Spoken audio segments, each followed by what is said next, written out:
കർത്താവ് നിൻ്റെ ഉന്നതമായ നാമത്തിന് സ്വസ്ത്രം ചെയ്യുന്നു. കർത്താവ് നിൻ്റെ വിശുദ്ധ പൗരോഹിത്യത്തെ മഹത്വപ്പെടുത്തണമേ.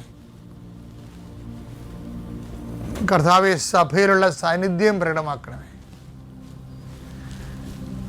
39 വർഷം ഞാൻ അർപ്പിച്ച കൃപയുടെ യുഗതിയാൽ കൃപാസ്ഥാനത്താറെ ജീവനോടെ പ്രത്യക്ഷപ്പെട്ട പരിശുദ്ധയുടെ മാധ്യസ്ഥത്തിൽ ഞാൻ കുരിശ് ഉയർത്തി പ്രാർത്ഥിക്കുന്ന കർത്താവേ, വിശ്വാസത്തിൻ്റെ സേവ ഉയർത്തിക്കൊണ്ട് അങ്ങയുടെ മക്കൾക്ക് വേണ്ടി പ്രാർത്ഥിക്കുന്നു. ഇന്ന് അങ്ങയുടെ മക്കൾ ആശങ്കയോടെ കാണുന്ന ഓരോ വിഷയങ്ങളിലും കർത്താവിൻ്റെ ചൈതന്യം തുളുമ്പട്ടെ. ഇന്ന് അങ്ങയുടെ മക്കൾ യാത്ര പോകുമ്പോൾ പേടിക്കുന്ന ഓരോ വിഷയങ്ങളുടെ മേലും കർത്താവിൻ്റെ ശക്തി ഒഴുകട്ടെ എന്ന് പ്രാർത്ഥിക്കുന്നു.